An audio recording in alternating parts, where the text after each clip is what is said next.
Assalamualaikum warahmatullahi wabarakatuh.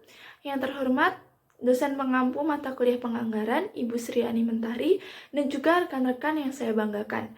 Pada kesempatan kali ini, izinkan kami untuk menyampaikan hasil proyek kedua kami, yaitu mengenai penyusunan anggaran komprehensif CV Donadoni, yang mana hasil ini kami susun berdasarkan wawancara dan observasi langsung ke salah satu UMKM yang ada di Kota Malang, yaitu CV Donadoni.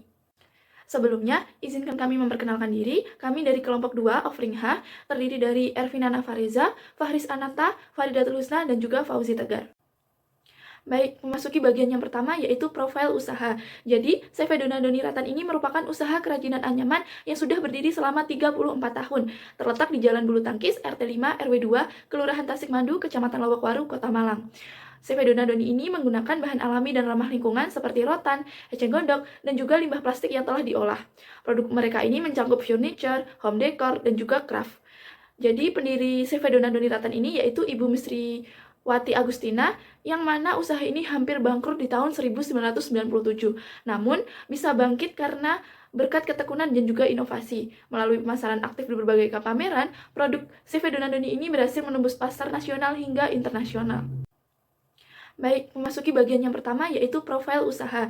Jadi, CV Donadoni Ratan ini merupakan usaha kerajinan anyaman yang sudah berdiri selama 34 tahun. Terletak di Jalan Bulu Tangkis, RT 5, RW 2, Kelurahan Tasikmadu, Kecamatan Lobakwaru, Kota Malang. CV Donadoni ini menggunakan bahan alami dan ramah lingkungan seperti rotan, eceng gondok, dan juga limbah plastik yang telah diolah. Produk mereka ini Baik, yang selanjutnya ada visi misi. Yang pertama visi. Jadi visi CV Donadoni Ratan ini yaitu menjadikan industri kerajinan anyaman ini dapat dinikmati oleh semua kalangan masyarakat Indonesia, baik nasional maupun internasional. Yang kedua ada misi. Ada 4 misi CV Donadoni Ratan. Yang pertama yaitu melestarikan warisan budaya nasional. Yang kedua menyerap tenaga kerja produktif. Yang ketiga memberikan motivasi dan dorongan kepada generasi muda. Dan yang keempat menjadikan seni anyaman ini dapat mendatangkan devisa bagi negara. Baik, yang selanjutnya ada visi misi. Yang pertama visi. Jadi visi CV Donadoni Ratan ini yaitu menjadikan industri kerajinan anyaman ini dapat dinikmati oleh semua kalangan masyarakat Indonesia, baik nasional maupun internasional. Yang kedua ada misi. Ada 4 misi CV Donadoni Ratan. Yang pertama yaitu melestarikan warisan budaya nasional. Yang kedua menyerap tenaga kerja produktif. Yang ketiga memberikan motivasi dan dorongan kepada generasi muda. Dan yang keempat menjadikan seni anyaman ini dapat mendatangkan devisa bagi negara.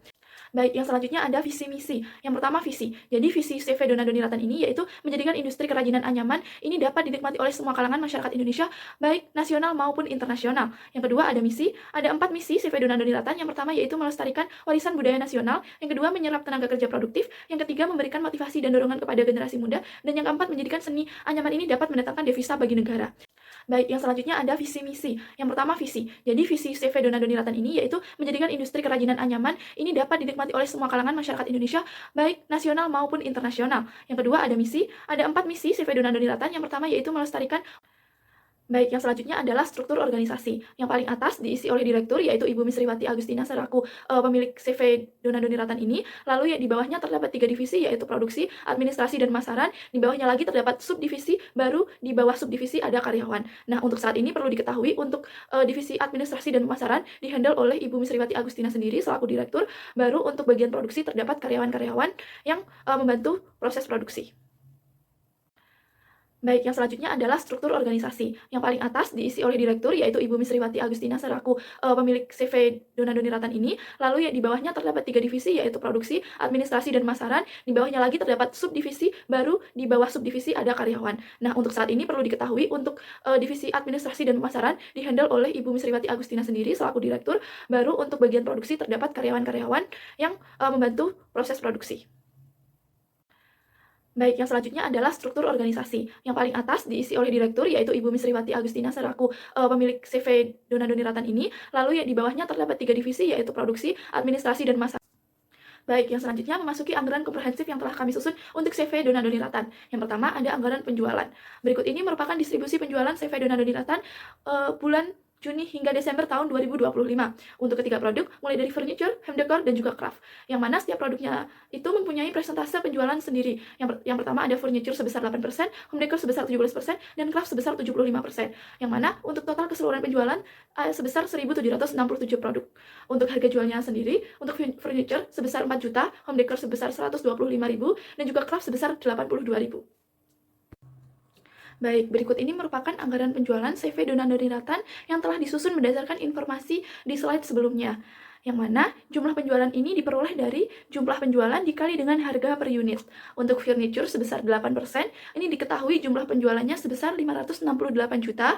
Lalu untuk home decor sebesar 17%, ini diketahui jumlah penjualannya 37.750.000. Dan untuk craft sebesar 75%, ini diketahui jumlah penjualannya 108.814.000. Selanjutnya adalah anggaran produksi untuk CV Donadoni pada tahun 2025. Jadi untuk proses produksinya sendiri dilakukan 3 tahap, mulai dari pengelasan, penganyaman, hingga finishing. Lalu tidak ada persediaan produk jadi dikarenakan CV Donadoni menggunakan metode job order costing yang mana baru akan memulai produksi saat ada pesanan yang masuk. Untuk anggaran produksinya ini sama dengan unit penjualan yang sudah direncanakan dikarenakan untuk persediaan akhir dan persediaan awalnya sebesar 0. Jadi diperoleh untuk anggaran produksi untuk furniture pada tahun 2025 adalah sebesar 142 unit. Lalu untuk home decor dan juga craft ini sama. Karena persediaan akhir dan persediaan awalnya 0, maka diperoleh untuk home decor totalnya adalah sebesar 302 unit dan untuk craft adalah sebesar 1.327 unit. Selanjutnya adalah anggaran kebutuhan bahan mentah. Untuk rencana kebutuhan dan harga bahan mentah per produk ini tergantung dari produk yang ingin dibuat. Untuk furniture sendiri memerlukan rotan sintetis warna sebanyak 5 kg dan aluminium sebanyak 3 kg. Untuk home decor memerlukan 1,4 kg rotan sintetis warna dan 0,5 kg aluminium. Lalu untuk craft sendiri hanya memerlukan rotan sintetis warna sebanyak 0,5 kg. Untuk harga per kilogramnya, rotan sintetis warna adalah sebesar 4.200 kg dan aluminium adalah sebesar 35.000 kg. Lalu untuk persediaan bahan mentahnya ini tidak tersedia dikarenakan sisa bahan mentah yang ada digunakan untuk sampel pameran. Selanjutnya adalah anggaran bahan mentah dan pembeliannya untuk produk furniture. Untuk menghitung anggaran kebutuhan bahan mentah ini, caranya adalah dengan menentukan jumlah kebutuhan. Nah, jumlah kebutuhan ini diperoleh dari unit produksi dikalikan dengan SUR. Contohnya, untuk furniture ini kan memerlukan 5 kg rotan sintetis dan 3 kg aluminium. Kita ambil contoh pada bulan Juni, untuk unit produksinya adalah sebesar 19 unit, dan memerlukan 5 kg rotan sintetis dan 3 kg aluminium. Maka diperoleh untuk jumlah kebutuhannya, untuk rotan sintetis adalah 95 kg, dan aluminium sebanyak 57 kg. Ini diperoleh dari produksi 19 dikalikan dengan 5, maka diperoleh 95. Begitu juga dengan aluminium, yaitu 19 dikalikan dengan 3, maka diperoleh 57. Lalu dari jumlah kebutuhan ini dapat langsung dikalikan dengan harga, yaitu sebesar 95 dikalikan 4.200, maka diperoleh 399.000. Lalu 57 dikalikan dengan 35.000 diperoleh 1.995. Maka untuk anggaran bahan mentah pada bulan Juni adalah sebesar 2.394.000. Lalu untuk bulan-bulan selanjutnya juga sama, maka diperoleh untuk anggaran kebutuhan dan pembelian bahan mentah untuk furniture selama tahun 2025 adalah sebesar 17.892.000. Selanjutnya adalah anggaran kebutuhan bahan mentah untuk home decor. Ini dari total 7 bulan diperoleh untuk anggaran kebutuhan bahan mentah dan pembeliannya adalah sebesar Rp7.060.760. Untuk craft, ini adalah sebesar Rp2.786.700. Baik, saya akan menjelaskan tentang anggaran tenaga kerja langsung untuk produk furniture. Nah, untuk bulan Juni ini sampai dengan Desember, untuk total pengelasan DMH-nya 142, untuk penganyaman 488 dan finishing 0. Dan sedangkan untuk home decor, total dari Juni sampai Desember, pengelasan 0, penganyaman 906, dan finishing 302. Untuk craftnya sendiri, yaitu di penganyaman 3.975, dan untuk finishing 1.327. Untuk biaya tenaga kerja langsung, dikarenakan upah yang diberikan setiap harinya 18.000, ini pada bulan Juni total DMH-nya untuk pengelasan yaitu 10.370.000, untuk produksi 41.480.000, dan untuk finishing 0. Dan total biaya furniture untuk BTKL-nya yaitu 60.350.000. Untuk home decor-nya sendiri, untuk pengelasan 0, untuk produksi 66.300.000, untuk finishing 25.670.000, dan total biaya anggaran tenaga kerja langsung home decor 102.680.000. Untuk craftnya itu sendiri, untuk pengelasan itu 0 juga, produksi 397.500 juta, terus untuk biaya finishingnya 112.795.000, dan total biayanya 451.180.000. Baik, selanjutnya adalah komponen BOP terdiri dari listrik, internet, biaya penyusutan mesin las, air, dan bangunan. Terus di tenaga kerja langsungnya atau TKTL itu tidak dapat biaya sama sekali karena dihandle oleh ownernya langsung.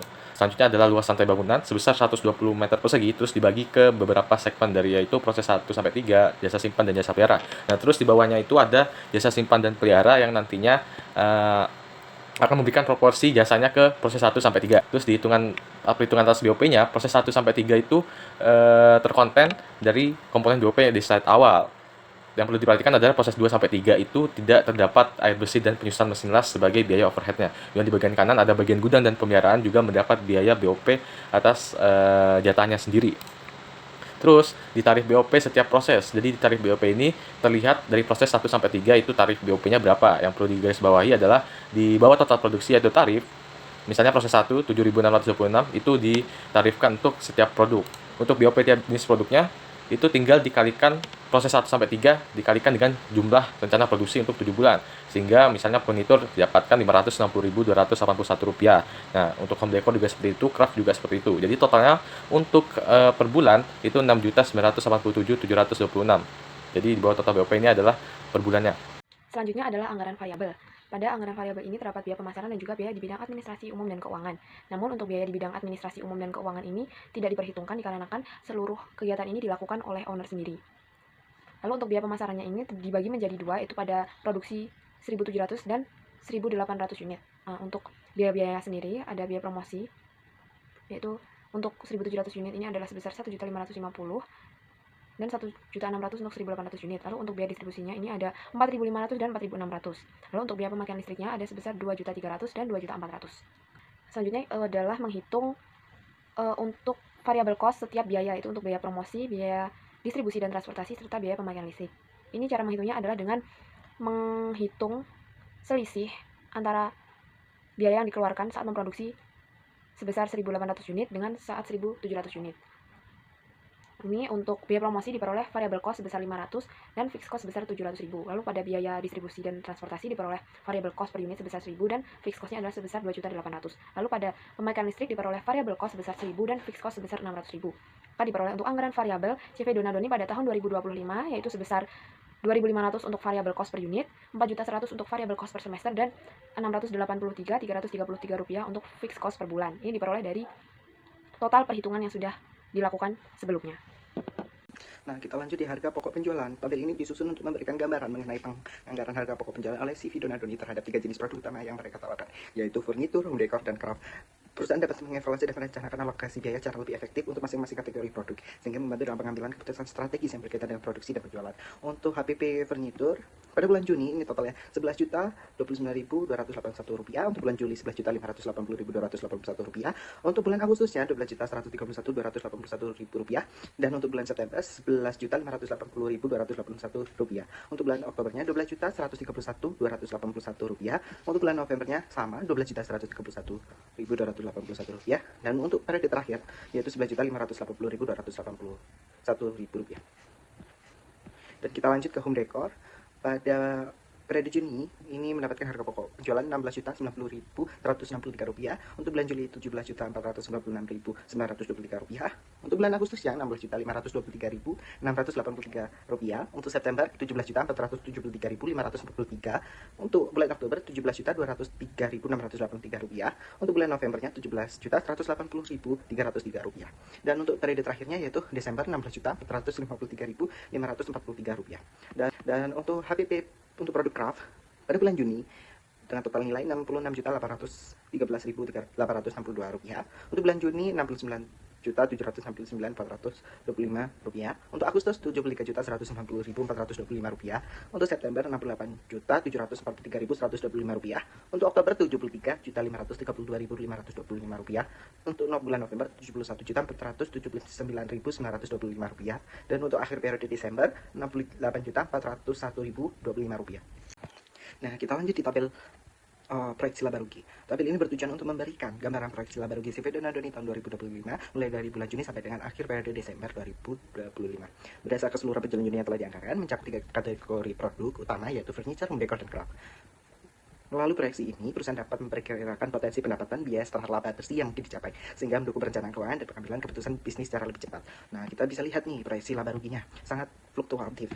Pada periode Juni, kita mendapatkan laba bersih Rp1.268.361. Pada bulan Juli Rp1.261.038. Dan bulan Agustus naik menjadi Rp3.332.278. Untuk Septembernya Rp1.939.718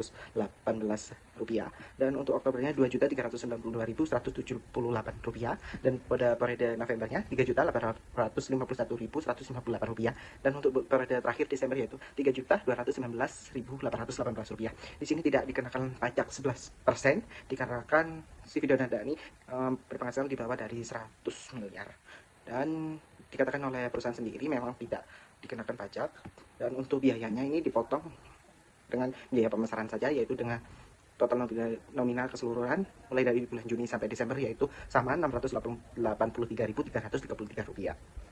Selanjutnya adalah anggaran kas. Tertera ya saldo kas awal, misalnya Juni 155 juta. Kemudian kita mencatat penerimaan yaitu penjualan tunai 95 juta sekian.